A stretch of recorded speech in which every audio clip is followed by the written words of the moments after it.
কাহিনী শুরু হয় একটি ছেলের সঙ্গে, যার নাম শন। সে একজন অটিস্টিক সার্জন যার সেভেন সিনড্রোম আছে। সে কাসপার উইয়ামের একটি ছোট শহর থেকে এসেছে। সে কাউকে তার কথা ঠিকমতো বোঝাতে পারে না, কিন্তু সিনড্রোমের কারণে তার কিছু বিশেষ ক্ষমতা আছে। তার ফটোগ্রাফিক মেমোরি আছে এবং সে ছোট ছোট ডিটেলস ও পরিবর্তনগুলো তাৎক্ষণিকভাবে লক্ষ্য করতে পারে। এই সবগুলো তাকে একজন অসাধারণ সার্জন হতে সাহায্য করে। একটি বিখ্যাত হাসপাতালে আস্থার ইন্টারভিউ আছে। সকালে সে তার জিনিসপত্র নিয়ে বাড়ি থেকে বের হয়। রাস্তায় ফুটবলের মাঠের পাশে দিয়ে যাওয়ার সময় তার ছোটকালের স্মৃতি তাজা হয়ে ওঠে। এক সময়ে অন্য ছেলেরা তাকে খুব যন্ত্রণা দিত, কিন্তু প্রতিবার তার ছোট ভাই দৌড়ে এসে তাকে বাঁচিয়ে নিত।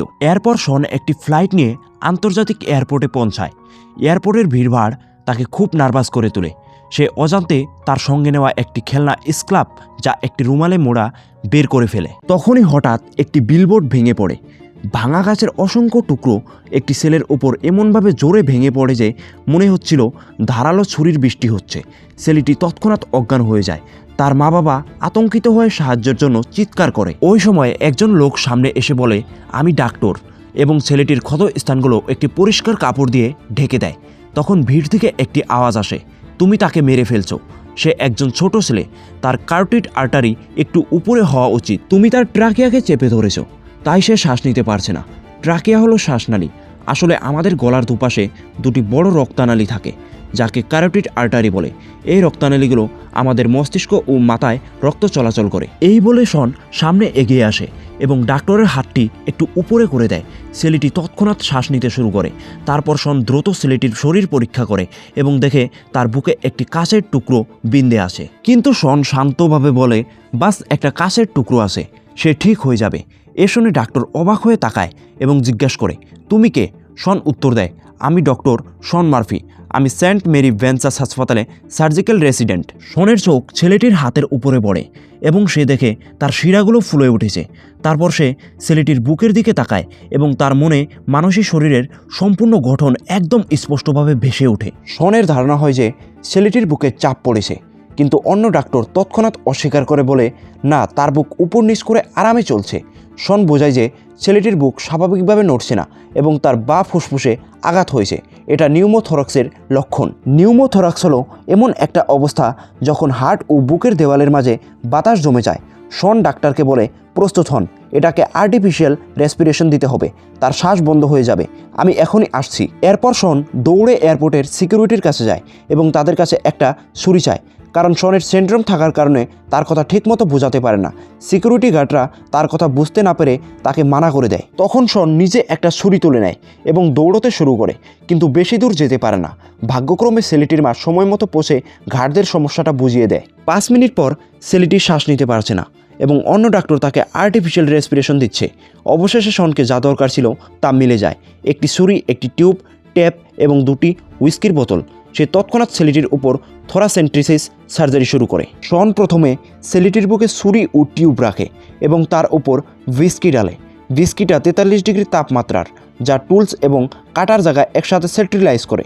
সে ছুরি দিয়ে টিউবটা 2 ভাগে কেটে একটা বোতলে ঢুকায় এবং ট্যাপ দিয়ে সিল করে। শন আগেই অপারেশনের উদ্দেশ্য বুঝে নিয়েছে। হার্টের চারপাশের বাতাস বের করে হার্টটাকে আবারও কাজ করতে হবে। শন সার্জারি শুরু করে। ছেলেটির মা বাবা ভয়ে দেখতে পারে না। তখন অন্য ডাক্তাররা শনকে ভয়ের চোখে দেখতে থাকে। অপারেশন ভালো চলছে। শন আস্তে টিউবটা ছেলেটির শরীরে ঢুকায় এবং বোতলটা উপরে তোলে। তখন হুইস্কি দিয়ে ভূতভূত উঠে। ডাক্তার আর থাকতে পারে না, জিজ্ঞাসা করে, এই বোতলের কী কাজ? শন বোঝায় যে এই টিউবটা হার্টে থেকে বাতাস বের করবে যতক্ষণ না ক্ষত ঠিক হচ্ছে, এবং বোতলের তরল বাতাস ফিরে আসা রোধ করবে। শনের তৈরি টেকনিক কাজ করে এবং ছেলেটি আবারও শ্বাস নিতে শুরু করে। মা বাবা খুশিতে কাঁদতে থাকে এবং ভিড় তালি তুলে। এটাই ছিল শনের প্রথম জীবন রক্ষার কাজ।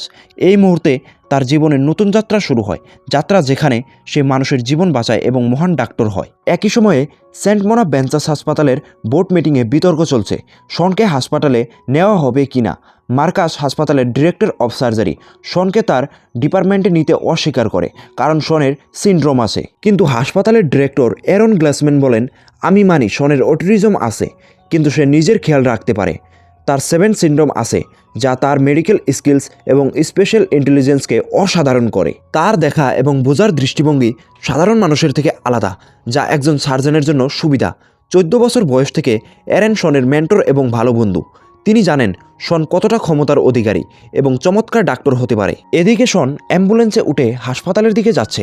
হঠাৎ ছেলেটির ইলেকট্রোকার্ডিওগ্রামে অস্বাভাবিকতা দেখে সে প্যারামেডিক টিমকে জানায়, কিন্তু তারা গুরুত্ব দেয় না। হাসপাতালে পৌঁছে শন জোর দিয়ে বলে ইকোকার্ডিওগ্রাম করতে হবে, কিন্তু ক্লেয়ার দেখে ছেলেটির হৃদয় স্পন্দন স্বাভাবিক এবং টেস্ট করার দরকার নেই মনে করে।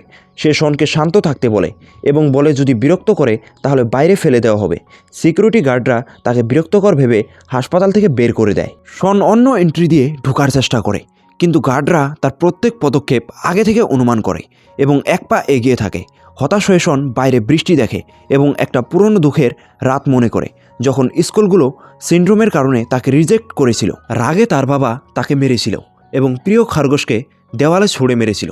শন ও তার ভাই খরগোশটাকে নিয়ে ডক্টর গ্লাসম্যানের কাছে গিয়েছিলেন, যিনি এখন সেন্ট বেঞ্চাসের ডিরেক্টর। ওদিকে অপারেশন রুমে ছেলেটির সার্জারি শুরু। ডক্টর নীল শনের ওয়াইনের বোতলের ট্রিক দেখে মুগ্ন। যদিও ক্লেয়ার আগে তার পরামর্শ দিয়েছিলেন, তবু সে নীলকে বলে ইকিওকার্ডিওগ্রাম করানো উচিত। অপারেশনে নীল অস্বাভাবিকতা দেখে ক্লেয়ারকে জিজ্ঞেস করে কেন সাজেশন দিলেন। তারপর অ্যাসিস্ট্যান্টকে টেস্ট করতে বলে শনকে খুঁজতে বের হয়। নার্ভাস শন কথা বলতে পারে না। ক্লেয়ারের সাহায্যে ধীরে বলে পেরিকার্ডিয়াল ইনফিউশন। তখন নীলকে কল আসে। ইকিওকার্ডিওগ্রাম স্বাভাবিক। সে অপারেশন রুমে ফিরে যায়। ক্লেয়ার শনকে রেজাল্ট দেখায়। বারবার দেখে শন ডান আর্ট্রিয়ামের সমস্যা দেখে। নীল বলে পেরিকার্ডিয়াল ইনফিউশন হওয়া উচিত নয়, কিন্তু ক্লেয়ার বলে এটা অসম্ভব নয়। পেরিকার্ডিয়াল ইনফিউশন হলো হৃদয়ের চারপাশে অতিরিক্ত তরল জমা হয়, যা হৃদয়ে চাপ দেয় এবং স্পন্দন বন্ধ করে। সমাধান তরল বের করা। ক্লেয়ার বলে কাচের কারণে ছেলেটির অনেক কাট লেগেছে এবং কারোটিড আর্টারি কেটেছে। কাচের টুকরো শিরায় গিয়ে সুপিরিয়র ভেনা কাভা ছিদ্র করে রক্ত হৃদয়ের পিছনে জমা করে, যা পেরিকার্ডিয়াল ইনফিউশন ঘটায়। নীল মেনে নেয় এবং ক্লেয়ার স্বস্তির নিঃশ্বাস ফেলে। এদিকে ডিরেক্টর অ্যারন গ্লাসম্যান বোর্ডকে শনকে নেওয়ার জন্য মানায়, কিন্তু সফলতা নেই। শুধু জেসিকা তার পক্ষে। মিটিংয়ের সেক্রেটারি বলে শনের এয়ারপোর্টের ভিডিও ভাইরাল। ওই সময়ে অপারেশন রুমে ছেলেটির অপারেশন চলছিল। গ্লাসম্যান ও জেসিকা যায় এবং দেখে শন মনোযোগ দিয়ে অপারেশনটা দেখছে। শনের অনুমান সত্যি। নীল সুপিরিয়র বেনাকাবার কাছে কাচের টুকরো পায়। অপারেশনের পর নীল জানলা দিয়ে শনের দিকে অবাক হয়ে তাকায়। অ্যারেন নীলকে শনকে টিমে নিতে বলে, কিন্তু অটিজম থাকার কারণে নীল মানা করে দেয়। অ্যারেন গ্লাসম্যান বোর্ডকে বলে 6 মাসে শন প্রমাণ না করলে চাকরি থেকে বরখাস্ত দিবে এবং তিনি নিজে ডিরেক্টর পদ ছাড়বেন। বট অবাক। চেয়ারম্যান শনকে জিজ্ঞাসা করে সার্জন কেন হতে চাও? শন বলে ছোটোবেলায় স্কুলে যন্ত্রণা, বাড়িতে বাবা অপছন্দ করত, শুধু ছোটো ভাই রক্ষা করত। একবার খরগোশটা মারা যাওয়ায় ডাক্তার হওয়ার ইচ্ছে হয়। ছোটো ভাই স্কাল্প দিয়ে বলে তুমি সব পারো, আমি গর্বিত, কিন্তু ভাই দুর্ঘটনায় মারা যায়। শন কাঁদতে কাঁদতে বলে খরগোশ ও ভাই স্বর্গে গেল, আমি বাঁচাতে পারিনি। তাদের বড় হওয়া উচিত ছিল, সন্তান হওয়া, ভালোবাসা হওয়া উচিত ছিল। আমি আশা করি অন্যদের এই সুযোগ দিতে পারবো।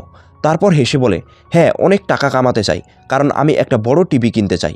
সবাই হাসে। চেয়ারম্যান হাত বাড়িয়ে শনকে স্বাগতম জানায়। শিগগিরই শনের প্রথম সার্জারি শুরু হয়। সে গাউন পরে অপারেশন রুমে ঢোকে। নীল তানা মারে তুমি স্মার্ট, কিন্তু এখানে জায়গা নেই। আমার টিমে থাকলে শুধু স্পঞ্জ ধরবে। শন বলে আপনি মেডিকেল স্কুলের অনেক ডাক্তারের চেয়ে ভালো, আপনার কাছে আমি শিখতে চাই। কিন্তু আপনি অহংকারী। এটাই কি ভালো সার্জন বানায়? এবং কাহিনী এখানেই শেষ হয়। ভিডিওটা ভালো লাগলে ভিডিওতে একটা লাইক করবেন আর চ্যানেলটাকে সাবস্ক্রাইব করবেন, আর আপনার মতামতটা কমেন্টে আমাদের সঙ্গে শেয়ার করবেন।